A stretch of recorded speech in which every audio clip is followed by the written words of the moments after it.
বলো রে মন সুবহানাল্লাহ বলো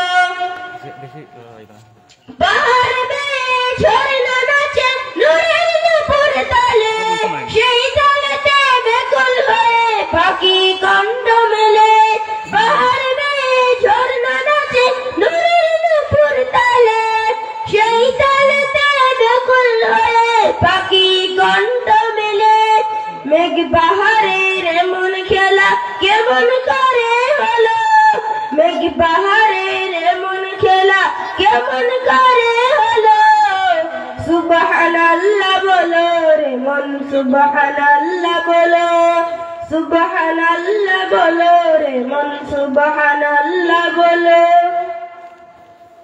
আসসালামু আলাইকুম ওয়া রাহমাতুল্লাহি ওয়া বারাকাতুহু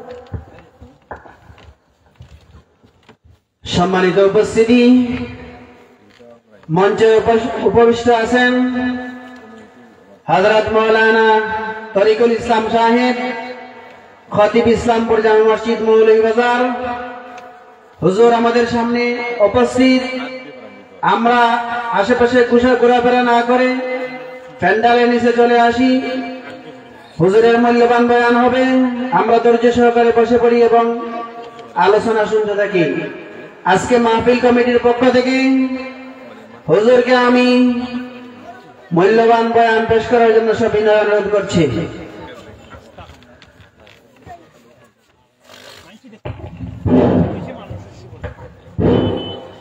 السلام عليكم ورحمة الله تعالى وبركاته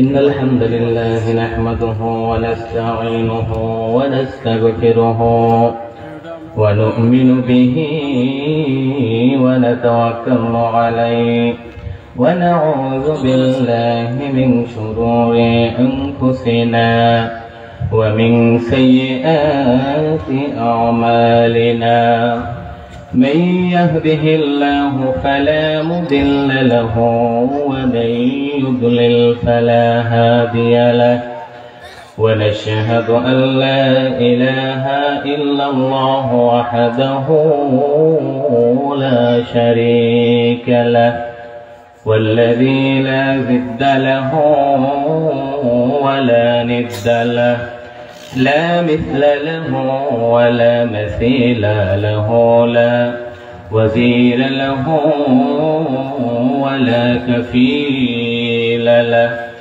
لا شبه له ولا شبيح له لا ولد له ولا والد له وهو الواحد الفرد الصمد لم يلد ولم يولد ولم يكن له كفوا أحد ونشهد أن سيدنا وسندنا وحبيبنا وبشيرنا ونذيرنا وطبيبنا وطبيب أرواحنا محمدا عبد الله ورسوله أرسله بالحق بشيرا ونذيرا وداعيا إلى الله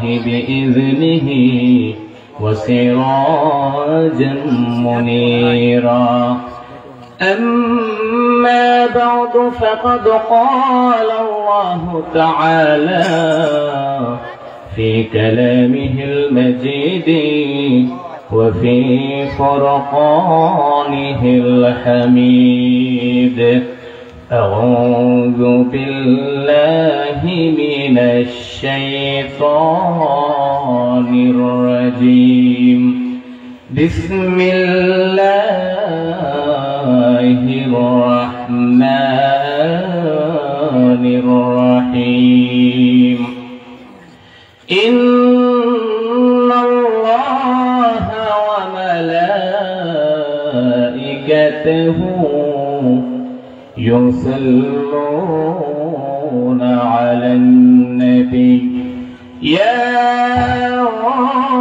أيها الذين آمنوا صلوا عليه وسلموا تسليما اللهم صل على محمد وعلى آل محمد كما صليت على إبراهيم وعلى آل إبراهيم إنك حميد مجيد اللهم بارك على محمد وعلى آل محمد كما باركت على إبراهيم وعلى آل إبراهيم إنك حميد مجيد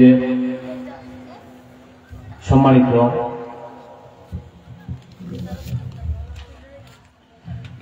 দিনী সামাজিক সেবামূলক সংগঠন শেখ আবু সাদ নগর ফাউন্ডেশনের উদ্যোগে অধ্যক্ষর প্রথম বার্ষিক ওয়াজ দোয়া মাহফিলের সম্মানিত শ্রদ্ধাভাজন সভাপতি আমাদের সবার নয়নমণি হযরতুল আল্লাম হযরত মাওলানা শেখ এমদাদুর রহমান মহান রব উনার নেক হায়াত দারাজ করুন সবাই বলে আল্লাহুম্মা আমিন। এরপর আজকের মাহফিলে প্রধান অতিথি হিসাবে শুভাগমন করিবেন আমাদের সকলের প্রিয়ভাজন বাংলাদেশের আলোড়ন সৃষ্টিকারী বক্তা হযরত মাওলানা হাফেজ শাহী মাহমুদ আশরাফী সাহেব হবিগঞ্জ। এছাড়াও অসংখ্য উলামায়ে কেরাম আলোচনা করেছেন এবং আলোচনা করবেন। আল্লাহ রাব্বুল আলামিন যেন আমাদের সবাইকে এই প্রোগ্রামের উসিলায় কিয়ামতের কঠিন ময়দানে যেন আল্লাহ পাক আমাদেরকে নাজাত দিয়ে দেন সবাই বলে আল্লাহুম্মা আমিন। সম্মানিত প্রিয় হাজিরিন, আজকে আসলে মূল উদ্দেশ্য যাকে নিয়ে বা যার উদ্দেশ্য মূলত এই প্রোগ্রামটি করা হয়েছে আপনারা জানেন আমাদের সকলের প্রিয়জন শেখ আবু সাদ রহমতুল্লাহ আলাইহি। তিনি আসলে শুধু আমার নয়, আমি মনে করি উনাকে যারা চিনেন উনি হচ্ছেন সবার নয়ন একজন নয়নমণি। আসলে এই মানুষটিকে আমরা খুব মিস করি। আসলে উনার যে চরিত্র বা উনার মানুষের সাথে সম্পর্ক আসলে বর্তমান সময়ে এইরকম মানুষ কিন্তু পাওয়া খুব কঠিন। এর জন্য আমরা আজকের এই প্রোগ্রাম থেকে মহান রবের নিকট দোয়া করি মহান রব যেন তার প্রিয় বান্দাকে জান্নাতের সর্বোচ্চ মাকাম দান করেন সবাই বলে আল্লাহুম্মা আমিন। আসলে উনার কাছ থেকে জীবনে অনেক কিছু শিক্ষা নেওয়ার আছে। আমি মনে করি আমাদের আবু সাদ ভাই উনার কাছ থেকে যদি কেউ শিক্ষা নিয়ে তার জীবনকে পরিচালনা করে তাহলে ওই জীবন কিন্তু সফল হওয়ার সম্ভাবনা আছে। এর জন্য আমরা সবসময় চেষ্টা করব আমাদের গুণাগুণকে আমরা উন্নত করার জন্য। সম্মানিত প্রিয় হাজিরিন, এবং আমরা সাথে সাথে দোয়া করি শেখ আবু সাদ রহমতুল্লাহ আলাইহি তার যে সুযোগ্য উত্তরসূরিরা রেখে গেছেন মহান রব যেন তাদেরকে এই দিনের প্রতি আজীবন আমৃত্যু রাখেন। আমরা সবাই দোয়া করি সবাই বলে আল্লাহুম্মা আমিন। সম্মানিত প্রিয় হাজিরিন, পরিশেষে যারা এই প্রোগ্রামকে এত সুন্দর করেছেন, কষ্ট করে আয়োজন করেছেন, আমি সকল স্বেচ্ছাসেবী ভাইদের প্রতি কৃতজ্ঞতা আদায় করি এবং মহান রবের নিকট দোয়া করি কিয়ামতের কঠিন ময়দানে যেন এই পরিশ্রমগুলো আমাদের নাজাতের উসিলা হয়ে যায় আল্লাহুম্মা আমিন। সম্মানিত প্রিয় হাজিরিন, আসলে আমরা কোরআনের মাহফিলে এসেছি, আর এই কোরআনের মাহফিলে বা কোরআনের ময়দানে সবাই কিন্তু আসার সুযোগ হয় না। এটা কিন্তু কেবল সৌভাগ্যবান যারা তারা ছাড়া কিন্তু আসলে সবার ভাগ্যে জুটে না এই কোরআনের মাহফিলে আসার জন্য। আল্লাহ রাব্বুল আলামিন এই কোরআনের মাহফিলে যারা আসবে তাদেরকে মহান রব দুটি কন্ডিশন দিয়েছেন। যদি এই দুটি কন্ডিশন কোন বান্দা ঠিক মতো পালন করে, এই দুটি কন্ডিশন মানতে পারে, তাহলে আল্লাহ বললেন আমি আমার বান্দাদের প্রতি আমি আসমান হতে রহমত নাযিল করে দেব। সুবহানাল্লাহ। আল্লাহ রাব্বুল আলামিন কালামে পাক সূরা আরাফ 7 নম্বর আয়াতে আল্লাহ বলেন ওয়া ইযা কুরিআল কুরআনু ফাসতামিউ লাহু ওয়া আনসিতু লাআল্লাকুম তুরহামুন। আল্লাহ রাব্বুল আলামিন জানিয়ে দিলেন, ও আমার বান্দারা, তোমাদের সামনে যখন কোরআনের তেলাওয়াত করা হবে, তোমাদের সামনে যখন কোরআনের আলোচনা করা হবে, তখন তোমরা যদি দুটি কন্ডিশন মানতে পারো, ফাসতামিউ লাহু, নাম্বার 1 হলো তোমরা যদি মনোযোগ সহকারে শ্রবণ করতে পারো। এরপর আল্লাহ বললেন ওয়াংসিতু, আর তোমরা নীরব থাকতে পারো। তারপর আল্লাহ বললেন লাআল্লাকুম তুরহামুন, তাহলে অবশ্যই আল্লাহর রহমত তোমাদের উপর নাযিল হয়ে যাবে। সুবহানাল্লাহ। মানে আমরা দেখা যায় কোরআনের মাহফিল চলে, আর আবার দেখা যায় আমরা কি করি, গল্প করি, গুজব করি, আমরা অনেক সময় হয়তো কথাবার্তা বলি, উঠা বসা বলি করি। কিন্তু সম্মানিত প্রিয় হাজিরিন, এগুলো কিন্তু করা যাবে না, কারণ এগুলো সরাসরি কোরআনের সাথে বিয়াদবি হয়, এগুলো সরাসরি মানে আচরণ বহির্ভূত। এবং এই কাজগুলো যদি আপনি করেন তাহলে আপনি মহান রবের পক্ষ থেকে কিন্তু আপনি রহমত পাবেন না। এর জন্য মহান রবের পক্ষ হতে রহমত পেতে হলে আপনাকে নীরব থাকতে হবে এবং মনোযোগ সহকারে শ্রবণ করতে হবে। সম্মানিত প্রিয় হাজিরিন, যেহেতু সময় খুবই কম, এর জন্য আমি আসলে ভূমিকা বেশি কথা বলবো না। আজ আমি আপনাদের সম্মুখে আলোচনা করব যে আমরা যদি মহান রবের নিকট প্রিয় হতে চাই তাহলে আমাদেরকে কি করতে হবে। আমরা যদি মহান রবের নিকট প্রিয় হতে চাই, যদি আমরা মহান রবের প্রিয় বাজন বান্দা হতে চাই, তাহলে আমাদেরকে কোন কোয়ালিটিগুলো অর্জন করতে হবে, আমাদেরকে কোন গুণাবলীগুলো অর্জন করতে হবে, এই বিষয়ে আমি আপনাদের সম্মুখে সংক্ষেপে বলতে চাই। সম্মানিত প্রিয় ভাইয়েরা, আমরা দেখেন আল্লাহ রাব্বুল আলামিন আমাদেরকে এই দুনিয়ায় পাঠিয়ে দিয়েছেন মহান রব, এবং আমাদেরকে একটি উদ্দেশ্য দিয়েছেন। একটি উদ্দেশ্য দিয়ে কিন্তু আল্লাহ তাআলা এই দুনিয়ার জমিনে আমাদেরকে সৃষ্টি করেছেন। সুবহানাল্লাহ, একটা উদ্দেশ্য দিয়ে কিন্তু আল্লাহ পাঠিয়েছেন। আল্লাহ এমনি এমনি এই দুনিয়ায় পাঠান নাই। আবার আল্লাহ রাব্বুল আলামিন আমাদেরকে এই দুনিয়ায় থাকার পর এই দুনিয়া থেকে আল্লাহ রাব্বুল আলামিন একদিন আমাদেরকে আবার দুনিয়ায় ছেড়ে চলে যেতে হবে। দুনিয়ায় সফর যখন আমাদেরকে শেষ হয়ে যাবে, দুনিয়ার সফরের পর আমাদেরকে কবর নামক জায়গায় যেতে হবে। কবরের পর আল্লাহ তাআলা আবার আমাদেরকে হাসরের মাঠে সবাইকে উত্তোলন করবেন। হাসরের মাঠ যখন কায়েম হয়ে যাবে, যদি আপনি ভালো আমল করেন, আল্লাহর প্রিয়জন বান্দা হতে পারেন, বান্দা শুনুন, তাহলে কিয়ামতের ময়দানে আল্লাহ রাব্বুল আলামিন আপনার জন্য আমার জন্য যে স্পেশাল পুরস্কার রেখেছেন তার জান্নাত কিন্তু আমরা পেয়ে যাব। আর পক্ষান্তরে যদি মহান রবকে আমরা সন্তুষ্ট করতে পারি না, মহান রবের গোলামি ঠিক মতো করতে পারি না, তাহলে মহান রব যদি আমার উপর সন্তুষ্ট হয়ে যান, তাহলে কিয়ামতের ময়দানে আল্লাহ পাক আমাদেরকে জাহান্নামের মধ্যে তিনি পাঠিয়ে দিবেন। নাউজুবিল্লাহ। সম্মানিত প্রিয় ভাইয়েরা, আপনাদেরকে বলতে চাই, কিয়ামতের মাঠ যখন কায়েম হয়ে যাবে, কোন মানুষ আল্লাহর অনুগ্রহ ছাড়া বেহেশতে যেতে পারবে না। কোন মানুষ আল্লাহর রহম ছাড়া, আল্লাহর একান্ত রহমত ছাড়া কেউ কিন্তু সেদিন নাজাত পাবে না। আল্লাহ রাব্বুল আলামিনের সামনে যখন সবাই দাঁড়িয়ে যাবে, যখন কিয়ামতের মাঠ কায়েম হয়ে যাবে, আল্লাহ রাব্বুল আলামিন এক ব্যক্তির প্রতি এমন ভাবে দয়াশীল হবেন, আল্লাহ বলবেন, হো আমার বান্দা, আমি রব তোমার উপর খুশি হয়েছি, আমার রহমত তোমার উপর আছে, তাই আমার রহমত নিয়ে তুমি জান্নাতের মধ্যে চলে যাও। সম্মানিত প্রিয় ভাইরা, তখন আল্লাহর ওই বান্দা বলে, হো আল্লাহ, আমি আপনার রহমত নিয়ে, আপনার রহম নিয়ে জান্নাতে যেতে চাই না। আমি তো সারা জীবন আপনার গোলামি করেছি, আমি সারা জীবন আপনার দাসত্ব করেছি। ও আল্লাহ, আমি আমার আমল দিয়ে কিন্তু জান্নাতে যেতে চাই। তখন আল্লাহ রাব্বুল আলামিন ফেরেশতাদেরকে বললেন, ও আমার ফেরেশতারা, তোমরা শুনে শোনো আমার বান্দা কি বলে। আমি আমার বান্দার প্রতি কি পরিমাণ ইহসান করেছি, আমি আমার বান্দার প্রতি কি পরিমাণ রহমত নাযিল করেছি বান্দার প্রতি। বান্দা যদি বুঝতো, তাহলে বান্দা কিন্তু কিয়ামত পর্যন্ত আমের উপর শুকর আদায় করতে পারতো না। সুবহানাল্লাহ। ও আমার ফেরেশতারা, তোমরা আমার এই বান্দার সারা জীবনে যত আমলগুলো রয়েছে, সারা জীবনের যত ভালো আমলগুলো রয়েছে, আমার বান্দার আমল নামাগুলো তোমরা মেপে নাও। আর আমি রব আমার বান্দার প্রতি কি ইহসান করেছি, আমি আমার বান্দার প্রতি কি পরিমাণ ভালোবাসা দিয়েছি, আমার বান্দাকে আমি যে নিয়ামত দিয়েছি, সেই নিয়ামত হতে মাত্র একটি চোখ তার এক পাল্লায় দিয়ে দাও। তখন আল্লাহ রাব্বুল আলামিনের অর্ডারে ফেরেশতারা তার আমল নামাগুলো এক পাল্লায় দিয়ে দেবে। আর পক্ষান্তরে আল্লাহ রাব্বুল আলামিন যে স্পেশাল নিয়ামত আমাদেরকে দিয়েছেন, সেই স্পেশাল নিয়ামত থেকে একটি চোখ এক পাল্লায় আল্লাহ দিয়ে দিবেন। সুবহানাল্লাহ। তখন সম্মানিত প্রিয় ভাইরা, দেখা যাবে আল্লাহ রাব্বুল আলামিনের সামান্য চোখ তার আমল নামার চাইতে ভারী হয়ে যাবে। সবাই বলি সুবহানাল্লাহ। সম্মানিত প্রিয় ভাইরা, আল্লাহ রাব্বুল আলামিন যে স্পেশাল নিয়ামত দিয়েছেন, সেই নিয়ামতের সামান্য চোখ তার আমল নামায়, সে কিন্তু আল্লাহর কাছে সেদিন চোখ কিন্তু ভারী হয়ে যাবে। আল্লাহ তাআলা বলবেন, হো আমার বান্দা, এখন দেখো আমি তোমার প্রতি কি ইহসান করেছিলাম, আমি তোমার প্রতি কত ভালোবাসা দেখিয়েছিলাম। কিন্তু বান্দা শোনো, আমি যদি আল্লাহ ধরি কাউকে, তাহলে সে কেউ কিন্তু সেদিন সেখান থেকে পালাতে পারবে না। সম্মানিত প্রিয় হাজরিন, আল্লাহ তাআলা রহমত ছাড়া কিন্তু আমরা কেউ মুক্তি পাবো না। সম্মানিত প্রিয় হাজিরিন, আল্লাহর সেই প্রিয় একজন বান্দা হতে হলে আমাদেরকে সর্বপ্রথম যে কাজটি করতে হবে সেটি হলো ইহসান করা। সম্মানিত প্রিয় ভাইরা, আসলে দেখেন বর্তমান সমাজে আমরা ইহসান কিন্তু অনেক ভুলে গিয়েছি।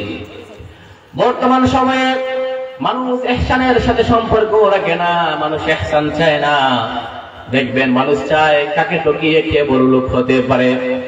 এই বর্তমান সময়ে মানুষ মানুষের প্রতি ইহসান করতে পারে না। সম্মানিত প্রিয় ভাইয়েরা, আমরা ইহসান সম্পর্কে জানবো। ইহসান হলো আপনি কারোর সাথে ভালো আচরণ করবেন, আপনি কারোর সাথে ভালো ব্যবহার করবেন, আপনি কারোর সাথে সুন্দর সৌজন্যমূলক আচরণ করবেন। কিন্তু বর্তমান সময় দেখা যায় আমরা মানুষের সাথে সৌজন্য আচরণ করি না, আমরা মানুষের সাথে ভালো আচরণ করি না, বরং আমরা মানুষের সাথে জুলুমবাজি করি, আমরা মানুষের সাথে অন্যায় করি। কিন্তু আল্লাহ তাআলা বললেন, কেউ যদি মানুষের সাথে অন্যায় আচরণ করে, জুলুম করে, তাহলে আমি রব তাকে কিয়ামতের কঠিন ময়দানে এমন ভাবে পাকড়াও করব, আমার কাছ থেকে কিন্তু সে কি পারবে না, ছাড়া পাবে না। এর জন্য ইহসান হলো মূলত দুটি ভাবে আমরা ইহসান করতে পারি। একটি হলো আপনি নিজের প্রতি ইহসান করবেন। নিজের প্রতি আপনি কিভাবে ইহসান করবেন? সেই ইহসানটি হলো আপনি পাপ কর্ম করবেন না, আপনি খারাপ কাজগুলো করবেন না, আপনি সমাজে ভালো কাজগুলো করবেন, পাপের প্রতি আপনি নিজেকে পা বাড়াবেন না। এটা হলো নিজের প্রতি ইহসান। আর নাম্বার 2 হলো আপনি সমাজের প্রতি ইহসান করবেন, আপনি আপনার ফ্যামিলির প্রতি ইহসান করবেন, আপনি আপনার পাড়া প্রতিবেশীর সাথে ইহসান করবেন। আল্লাহ রাব্বুল আলামিন সূরা নিসা 36 নম্বর আয়াতে আল্লাহ কিন্তু জানিয়ে দিয়েছেন, ওয়া বিল ওয়ালিদাইনি ইহসানা। আল্লাহ বলেন, হে বান্দারা, তোমরা তোমাদের মার বাবার প্রতি ইহসান করো। সুবহানাল্লাহ। এরপর আমার রব বললেন, শুধু তোমাদের মার বাবার প্রতি ইহসান করলে হবে না, হে আমার বান্দারা, তোমরা তোমাদের প্রতিবেশীর সাথে ইহসান করো, তোমার নিকট প্রতিবেশীর সাথে ইহসান করো, তোমার দূরবর্তী প্রতিবেশীর সাথে ইহসান করো, মানে তোমার পাশের বাড়ির মানুষের সাথে ইহসান করো, তোমার যারা প্রতিবেশী থাকবে সবার সাথে ইহসান করো। তার মানে হলো সুন্দর সুন্দর আচরণ করতে হবে। এই গুণগুলো যদি আমরা অর্জন করতে পারি, তাহলে আল্লাহ পাক বলতেছেন, আমি অবশ্যই তাদেরকে মহা পুরস্কারে ভূষিত করব। সুবহানাল্লাহ। মানে আজ আমরা ইহসান ভুলে গিয়েছি। সম্মানিত প্রিয় ভাইয়েরা, আমাদেরকে অবশ্যই ইহসান করতে হবে। যদি আপনি ইহসান করেন না, তাহলে আল্লাহ আপনাকে ইহসান করবেন না। দেখেন কিয়ামতের ময়দানে আল্লাহর ইহসান ছাড়া কেউ কিন্তু বাঁচতে পারবে না। আপনি যদি দুনিয়াতে মানুষের সাথে ভালো আচরণ করেন না, তাহলে আপনি সুন্দর মানুষের কাছ থেকে ভালো আচরণ পাবেন না। আপনি যদি কারো প্রতি ইহসান করেন না, তাহলে ওই ব্যক্তিও কিন্তু আপনার প্রতি ইহসান করবে না। এবং এই ইহসানটা কিন্তু অনেক গুরুত্বপূর্ণ বিষয়। সম্মানিত প্রিয় ভাইয়েরা, আল্লাহ রাব্বুল আলামিন কালামে পাক সূরা মুলকের মধ্যে বলতেছেন, তাবারাকাল্লাযী বিয়াদিহিল মুলকু ওয়া হুয়া আলা কুল্লি শাইইন কাদির। আল্লাহ রাব্বুল আলামিন বলেন, এই দুনিয়া সৃষ্টি করেছি আমি আল্লাহ, আমি আল্লাহর চেয়ে কেউ শক্তিশালী নয়। শুধু আমি রব দুনিয়ায় সৃষ্টি করি নাই। আল্লাযী খালাকাল মাউতা ওয়াল হায়াতা লিয়াবলুয়াকুম আইয়ুকুম আহসানু আমালা। আল্লাহ রাব্বুল আলামিন বলেন, হে দুনিয়ার মানুষেরা, আমি রব কিন্তু এই দুনিয়াতে আইয়ুকুম আহসানু আমালা, আমি তোমাদের জন্য জীবন সৃষ্টি করেছি, আমি রব তোমাদের জন্য মরণ সৃষ্টি করে দিয়েছি। আমি রব দেখতে চাই, এই জীবন তোমাকে দিলাম, আবার জীবনের পর তোমাকে মৃত্যুবরণ করতে হবে। এর মধ্যে বান্দা তুমি কতটুকু ভালো কাজ করতে পারো, উত্তম আচরণ করতে পারো, উত্তম আমল করতে পারো, ইহসান করতে পারো, এর জন্য আমি রব কিন্তু জীবন সৃষ্টি করে দিয়েছি। সুবহানাল্লাহ। মানে আল্লাহ আমাদের জীবন কেন সৃষ্টি করলেন, এর একটি কারণ হলো, এই দুনিয়াতে আমি যতদিন থাকবো ততদিন আমি রবের গোলামি করব। আল্লাহ দেখতে চান, আমি দুনিয়ার মানুষকে দুনিয়ায় পাঠিয়ে দিলাম, কিন্তু দুনিয়ায় পাঠানোর পর আমার বান্দাগুলো আমার প্রতি কিভাবে আন্তরিক, আমার বান্দাগুলো কতটুকু আমি রবকে ভালোবাসে, আমার বান্দাগুলো আমি রবকে কতটুকু ভালোবাসে, আমি রবের ইবাদতটা সত্য কতটুকু পালন করি, এর জন্য মূলত আমাদের জীবনকে আল্লাহ সৃষ্টি করে দিয়েছেন। কিন্তু ভাইরা শুনুন, আল্লাহ শুধু জীবন সৃষ্টি করলেন না, আমার আল্লাহ সাথে আমাদের মরণকেও তিনি সৃষ্টি করেছেন। সুবহানাল্লাহ। মানে আমাদের জীবন আল্লাহ দিয়েছেন, কিন্তু এই জীবন কিন্তু বেশি দিন থাকবে না। কিন্তু ভাইরা দেখেন, আমরা মানুষের প্রতি ইহসান করি না, এই সুন্দর জীবনে পেয়ে রবের রবকে আমরা ভালোবাসি না, এই সুন্দর জীবনে পেয়ে রবের জন্য কিন্তু আমাদের জীবনকে বিলিয়ে দেই না। আমরা এই সুন্দর জীবনে পেয়ে দেখি মানুষের সাথে গুন্ডামিতে আমরা ব্যস্ত থাকি। এই সুন্দর জীবনে পেয়ে আমরা অন্যের জমি দখল করি। এই সুন্দর জমি, এই সুন্দর জীবন পেয়ে দেখবেন আমরা অন্যের সম্পদ দখল করি। এই সুন্দর জীবন পেয়ে কিন্তু দেখবেন আমরা মস্তানি রাহাজানিতে নিজেকে ব্যস্ত রাখি। কিন্তু সম্মানিত প্রিয় ভাইরা, আল্লাহ বলেন ইন্নাল্লাহা আলা কুল্লি শাইইন কাদির। হে মিস্টার রবুদ্দিন, তুমি তো সামান্য শক্তিশালী, কিন্তু এই গোটা পৃথিবীকে নিয়ন্ত্রণ করে আমি রব। সুবহানাল্লাহ। তুমি কেমন শিষ্ট, তুমি কেমন সাহসী, তুমি কেমন শক্তিধর। আমি রব গোটা পৃথিবী সৃষ্টি করেছি। আমি রব যদি বলি কুন ফায়াকুন, তাহলে সাথে সাথে আমি রব যা চাই তা হয়ে যায়। আর তোমার তো সামান্য ক্ষমতা, তোমার তো সামান্য শক্তি, তোমার তো সামান্য প্রতিপত্তি, তোমার তো সামান্য সম্পদ। ও বান্দা শোনো, এইগুলো আমি রব তোমাকে দিয়েছি। আবার আমি রব যদি চাই তাহলে সাথে সাথে তোমাকে আমি ফকিরের মধ্যে তোমাকে পরিণত করে দিতে পারি। কিন্তু সম্মানিত প্রিয় হাজিরিন, আমরা অনেক সময় আমাদের ঐতিহ্য, আমাদের বাহাদুরি এগুলা আমরা ছাড়তে পারি না। কিন্তু সম্মানিত প্রিয় ভাইরা, এই জীবন কিন্তু বেশি সময়ের জন্য নয়। খবর আমাদেরকে ডাকছে, জানি না কোন দিন আমি এই দুনিয়া থেকে চলে যাব। আমার দাদা নেই, আমার বাবার দাদা নেই, আমিও দুনিয়ায় থাকবো না, আমার সন্তান দুনিয়ায় থাকবো না। কিন্তু কিসের পরেও আমরা বাহাদুরি করি, তারপরেও কেন মানুষের প্রতি আমরা জুলুম করি, ইহসান করি না? আল্লাহ রাব্বুল আলামিন সূরা তাকাসুরের মধ্যে বলতেছেন, আল্লাহাকুমুত তাকাসুর হাত্তা যুরতুমুল মাকাবির। আল্লাহ রাব্বুল আলামিন জানিয়ে দিলেন, ও আমার বান্দারা, তোমরা এমন ভাবে আজ এই দুনিয়ায় পরিণত হয়েছ, তোমাদের এক পা কবরের মধ্যে কিন্তু চলে গিয়েছে। কিন্তু তারপর আমাদের কি নেই, হুঁশ ফিরে আসে না। মনে করেন আপনি আইসিউর মধ্যে চলে গেলেন, আইসিউতে যাওয়ার পরে দেখা যায় অনেক মানুষের হুঁশ ফিরে আসে, আবার অনেক মানুষের হুঁশ ফিরে আসে না। বা এই দুনিয়াটা হচ্ছে কি আইসিউর মতো। মনে করেন আপনি আইসিইউ নামক স্থানে এই দুনিয়ায় আসছেন বা দুনিয়ায় আপনি অবস্থান করতেছেন, কিন্তু আল্লাহ তাআলা আপনার হুঁশ কিন্তু কেড়ে নিয়েছেন। আপনার ইচ্ছা করে কেড়েন নাই, বরং মানুষ তার মোহে এমন ভাবে দুনিয়ার মোহে পড়ে এই দুনিয়াকে কিন্তু সে কি করে নিয়েছে, তার পজিটিভ করে নিয়েছে। আর আল্লাহর আখিরাতকে ভুলে গিয়েছে। এর জন্য আল্লাহ বললেন, আল্লাহাকুমুত তাকাসুর হাত্তা যুরতুমুল মাকাবির। মানে মানুষ তার এক পা কবরে চলে গিয়েছে, তারপরে তার হুঁশ ফিরে আসে না। দেখবেন আমাদের সমাজে অনেক মুরব্বী মানুষ, অনেক বয়স্ক মানুষ দেখবেন এখনো নামাজ কিন্তু পড়ে না। দেখবেন 50+ বয়স হয়ে গিয়েছে, 60+ বয়স হয়ে গিয়েছে, কিন্তু মুখে এখনো কিন্তু উনি দাঁড়িয়ে রাখেন না। দেখবেন অনেক মুরব্বী মানুষ রয়েছে আমাদের সমাজের মধ্যে, এখনো কিন্তু তিনি নামাজের কাছে আসেন না, এখনো তিনি সুদ খান। আর আল্লাহ তাদেরকে উদ্দেশ্য করে বললেন, তোমাদের এক পা কবরে চলে গিয়েছে, তারপরে তোমাদের হুঁশ ফিরে আসে নাই।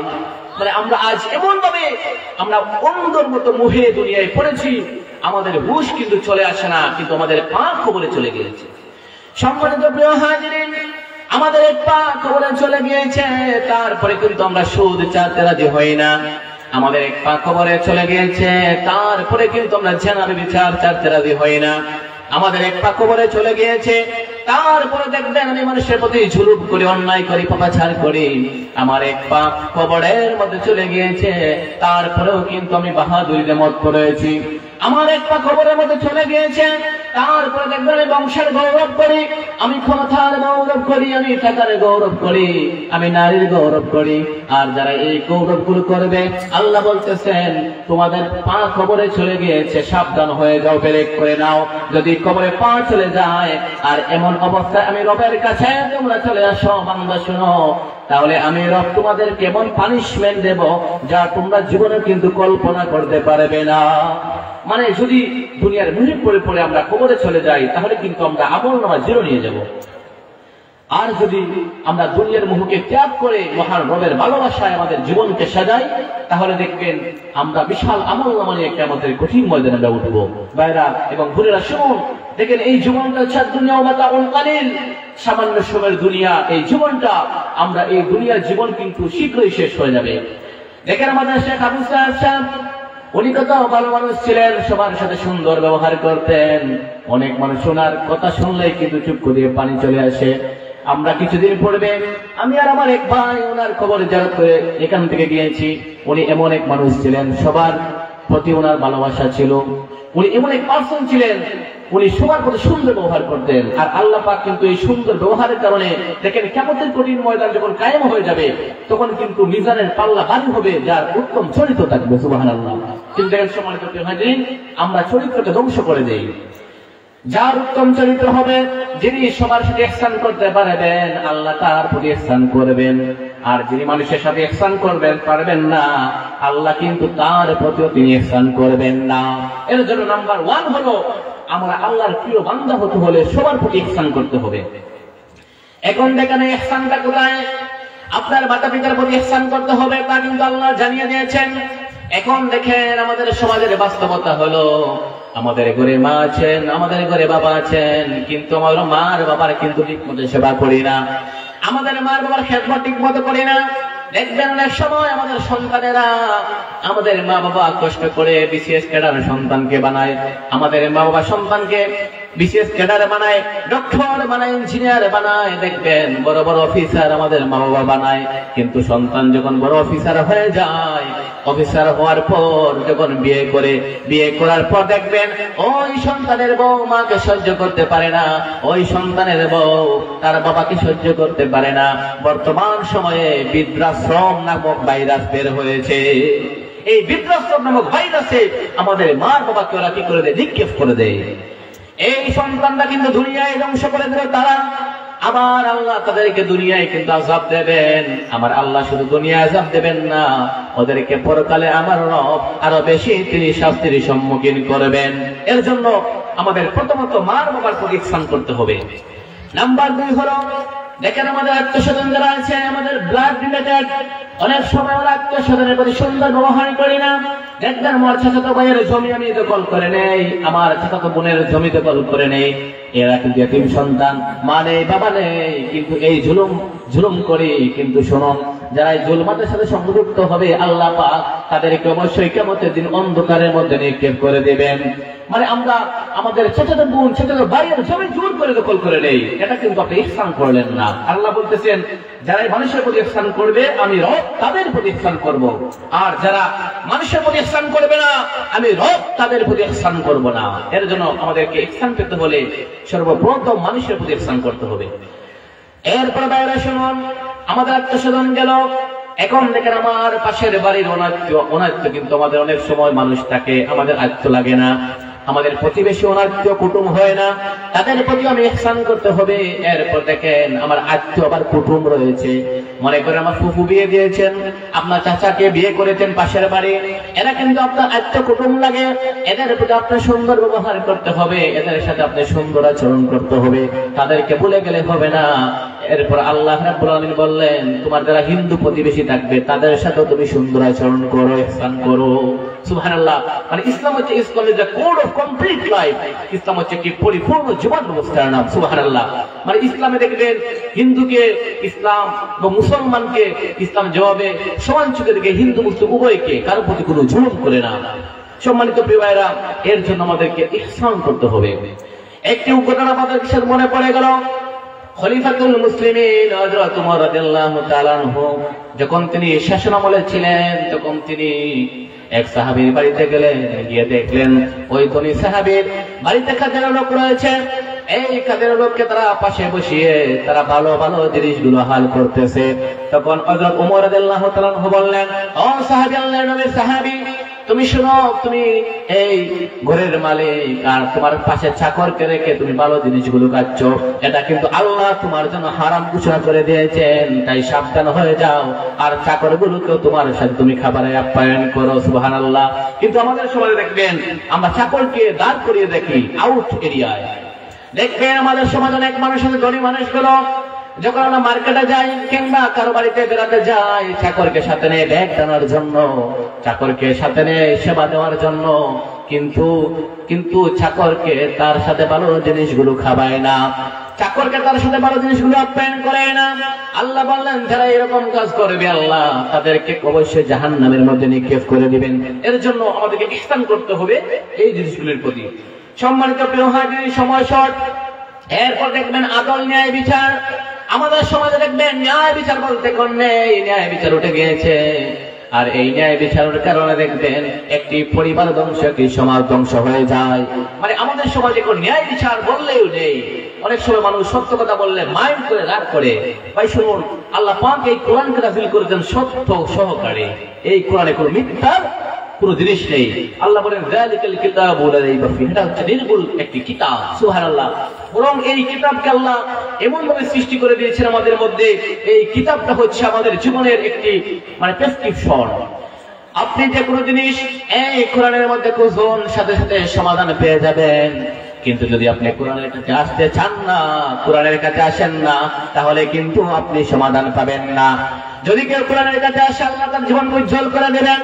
আবার যদি কেউ কোরআন থেকে বিমুখ হয়ে যায় তাহলে আল্লাহ পাক তাকে অন্ধকারের দিকে তিনি ধাবিত করে দিবেন। এর জন্য ইনসাফ, ন্যায় বিচার কিন্তু আমাদের প্রতিষ্ঠা করতে হবে। সম্মানিত প্রিয় হাজিরিন, আদল তো মূলত দুটি প্রকারের হয়ে থাকে। নাম্বার 1 হলো ব্যক্তিক ইনসাফ। মনে করেন আপনি কাউকে এই সমাজে মেম্বার বানালেন, রিসেন্টলি নির্বাচন শেষ হয়েছে, আপনি তার কাছে কিন্তু আপনার কিছু হক রয়েছে, সেই হকগুলো আদায় করার নাম হলো ব্যক্তিগত ইনসাফ। আমি সেটা বলতেছি। নাম্বার 2 হলো সামাজিক ইনসাফ। সামাজিক ইনসাফ হলো, মনে করেন এখানে আমরা যারা রয়েছি সবাই যখন যার যার হকগুলো পেয়ে যাব, তখন সেটা হলো সামাজিক ইনসাফ। কিন্তু দেখেন সম্মানিত প্রিয় হাজিরিন, বর্তমান সমাজে ব্যক্তিগত ইনসাফ তো দূরের কথা, সামাজিক ইনসাফ, কোনো ইনসাফ কিন্তু এই সমাজে নেই। এবং ন্যায় বিচার দেখবেন যার টাকা আছে আমরা তার পক্ষে, যার টাকা নেই তার বিপক্ষে। এটা কিন্তু ইনসাফ ভিত্তিক সমাজ হতে পারে না। বর্তমান সমাজ যদি ইসলাম কায়েম থাকতো, এই সমাজটা যদি কোরআনের আইন দিয়ে পরিচালনা করা হতো, তাহলে গরিবের সন্তান যে অপরাধ করলে যে শাস্তি হতো, গরিবের সন্তানগুলো সেই অপরাধ করলে শাস্তি হতো। আজ মনে করেন সরকার, যে সরকার ক্ষমতায় আছে, সেই সরকারের কর্মী যদি যে অপরাধ করে শাস্তি পেত, সমান অপরাধ করে শাস্তি পেত। আবার বিরোধী দলে যারা থাকবে তারাও সেই অপরাধ করে কিন্তু সমান শাস্তি পেত। কিন্তু বর্তমান সমাজে ইনসাফ নেই। নাম্বার 3 হলো ইনসাফ, প্রশাসনিক ইনসাফ। এটা কিন্তু আল্লাহ পাক কুরআনুল কারীমের মধ্যে জানিয়ে দিয়েছেন, যারা প্রশাসনের লোক থাকবে এরা শুধু আওয়ামী লীগ থেকে বিচার করলে হবে না, এরা শুধু দলীয় মানুষের প্রতি ভালোবাসা দেখালে হবে না। আল্লাহ তাআলা তাদেরকে যত সমাজে মানুষ থাকবে বিরোধী পার্টি সহ সবার প্রতি ইনসাফ করার জন্য নির্দেশ দিয়েছেন। সুবহানাল্লাহ। মানে 3 নম্বর হলো প্রশাসনিক আদল বা ন্যায় বিচার। যারা প্রশাসনে থাকবে এরাও কিন্তু ন্যায় বিচার করতে হবে। আর বিশ্বনবী সাল্লাল্লাহু আলাইহি সাল্লাম জানিয়ে দিয়েছেন, কিয়ামতের মাঠ যখন কায়েম হয়ে যাবে, আল্লাহ রাব্বুল আলামিন 7 শ্রেণীর লোককে আরশের নিচে স্থান দিবেন। তার মধ্যে এক শ্রেণী হলো ইমামুন আদিলুন, জোরে বলি সুবহানাল্লাহ। তার মধ্যে এক শ্রেণীর খোলা ন্যায় বিচারক। আল্লাহ তাআলা যারা হবে ন্যায় বিচারক তাদেরকে আল্লাহ রাব্বুল আলামিন কিয়ামতের কঠিন ময়দানে আরশের নিচে তিনি স্থান দিবেন। এর জন্য দেখেন কিয়ামতের মাঠে কিন্তু আমরা আরশের নিচে স্থান চাই কিনা? অবশ্যই আমরা চাই। যদি আমরা আরশের নিচে স্থান পেতে চাই তাহলে আপনাকে ন্যায় বিচারক হতে হবে, বন্দামি করলে চলবে না। যদি আপনার ক্ষমতা থাকে, পাওয়ার থাকে, আপনি বন্দামি করলেন, ন্যায় বিচার করলেন না, বান্দা শুনুন, আল্লাহ কিয়ামতে তোমাকে এমন রিমান্ডে দিবে, রিমান্ডে নিয়ে আল্লাহ তাআলা তোমাকে আরশের নিচে পর্যন্ত স্থান দিবে না। মানে কিয়ামতের গণনা মানে খুব বসাবো, আমি সেদিন গণনা করবো না। সম্মানিত প্রিয় ভাইয়েরা, নাম্বার 3 হলো আমাদেরকে তাকওয়াবান হতে হবে। তাকওয়ার গুণাবলী আমাদেরকে অর্জন করতে হবে। কেননা যদি তাকওয়ার গুণাবলী আমরা অর্জন করি না তাহলে কিন্তু দেখবেন আমাদের সমাজে কিন্তু আমরা অবশ্যই বিপদগামী হয়ে যাব। আমাদেরকে তাকওয়াবান হতে হবে, মানে মহান রবকে আমরা ভয় পেতে হবে, ডরাইতে হবে। যদি মহান রবকে আমরা ভয় পাই না তাহলে দেখবেন বাবা ছাড় না ছাড় যা আছে সব কিন্তু আমাদের মধ্যে হয়ে যাবে। এর জন্য বলি, যাদের হৃদয়ে আছে আল্লাহর ভয় তারা কবু পথ ভুলে যায় না। আল্লাহর প্রেম ছাড়া এই দুনিয়ায় কারো কাছে কোনো কিছু চায় না। যাদের হৃদয়ে আছে আল্লাহর ভয় তারা কবু পথ ভুলে যায় না। আল্লাহর প্রেম ছাড়া এই দুনিয়ায় কারো কাছে কোনো কিছু চায় না। রাতের আধারে যারা সেজদাতে রয়, দু চোখের অশ্রুতে নদী যেন বয়। রাতের আধারে যারা সেজদাতে রয়, দু চোখের অশ্রুতে নদী যেন বয়। চলনার হাত ছানি যত আসুক, চলনার হাত ছানি যত আসুক, পিছনে ফিরেও তাকায় না। যাদের হৃদয়ে আছে আল্লাহর ভয়, তারা কবু পথ ভুলে যায় না। আল্লাহর প্রেম ছাড়া এই দুনিয়ায় কারো কাছে কোনো কিছু চায় না। যে বলি মারহাবা। সম্মানিত প্রিয় ভাইরা, আমাদেরকে তাকওয়া অর্জন করতে হবে। আল্লাহ পাক রব্বুল আলামিন বলেন, ইয়া আইয়ুহাল্লাযীনা আমানু তাকুল্লাহা হাক্কা তুকাতিহি ওয়া লা তামুতুন্না ইল্লা ওয়া আনতুম মুসলিমুন। আল্লাহ রাব্বুল আলামিন বলেন, হে আমার বান্দারা, তোমরা কি যারা মুসলমান, তোমরা যারা মুমিন, তোমরা যদি তাকওয়াবান না হও, আল্লাহকে ভয় না করো, তাহলে তোমাদের জীবনে কিন্তু মহাবিপদ রয়েছে। তোমাদেরকে অবশ্যই তাকওয়ার গুণ অর্জন করতে হবে। এবং তোমরা কি করো, প্রকৃতপক্ষের মুমিন না হয়ে এই দুনিয়া থেকে তোমরা চলে যেও না। মানে আল্লাহ বলেন আমাদেরকে তাকওয়ার গুণ অর্জন করতে হবে এবং আমাদেরকে মুসলিম না হয়ে মৃত্যুবরণ করা যাবে না। সম্মানিত প্রিয় ভাইয়েরা, সময় সংক্ষিপ্ত ইনশাআল্লাহ শেষ করে দিব। আমি একটি হাদিস বলি। বিশ্বনবী সাল্লাল্লাহু আলাইহি সাল্লাম বলেছেন যে শেষ জামানায় মানুষ সকালে ঘুম থেকে উঠবে ঈমানদার অবস্থায়, আবার যখন বিকাল হয়ে যাবে তখন সে কাফির হয়ে যাবে। আবার দেখবেন কিছু মানুষ বিকালে থাকবে মুমিন, আবার সকালে সে কাফির হয়ে যাবে। মানে এই হচ্ছে শেষ জামানায় মানুষদের অবস্থা। এর জন্য মহান রব যেন আমরা যে আলোচনা করলাম, সেই আলোচনাগুলো যেন আমাদেরকে মহান রব কবুল করেন। আর কোনো ভুল ভ্রান্তি হলে মহান রব যেন আমাদের সবার স্মৃতি হতে দূর করে দেয়। সবাই আমার জন্য দোয়া করবেন। আসসালামু আলাইকুম ওয়া রাহমাতুল্লাহি তাআলা ওয়া বারাকাতুহু।